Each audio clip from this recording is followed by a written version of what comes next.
सुगा जे बाजए अम्मा केर गछिया, कोयली बाजए कच नार हे।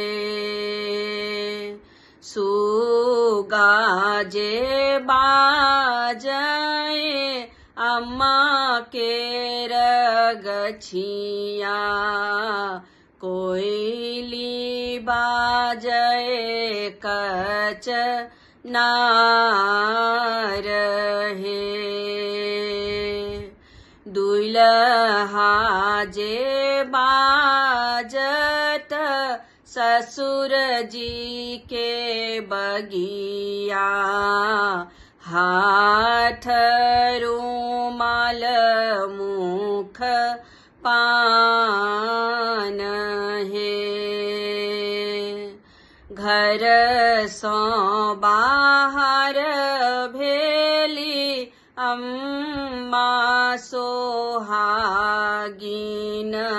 पूछ लागली बाबू सा कुशल हे। कहाँ मागा मेलो बाबू दिन दुपहरिया,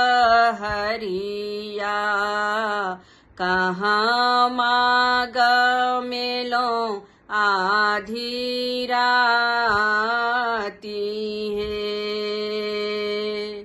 कहाँ मागा मेलो बाबू दिन दुपहरिया, कहाँ मागा मेलो आधी राती है।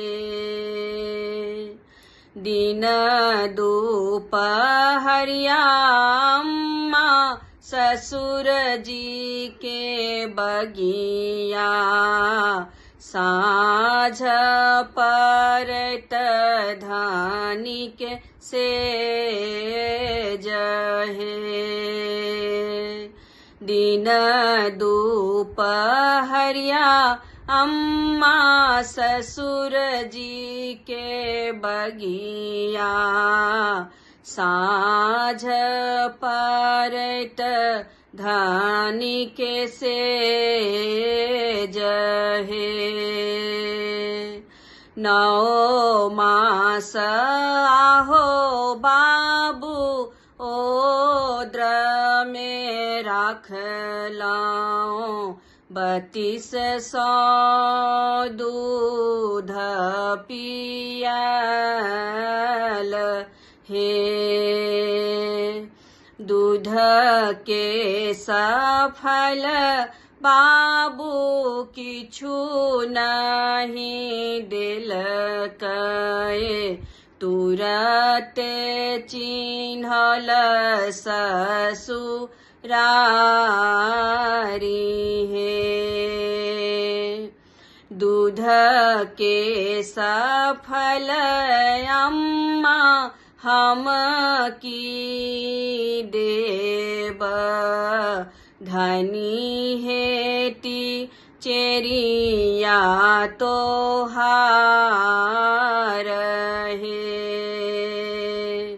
दूध के सफल अम्मा हम की देब, धनी हेती चेरिया तोहार हे।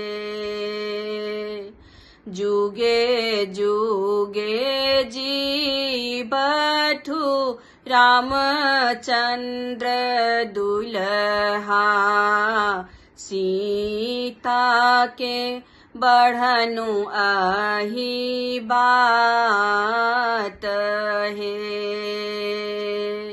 जुगे जुगे जीवठु रामचंद्र दुल्हा, सीता के बढ़नु आही बात हे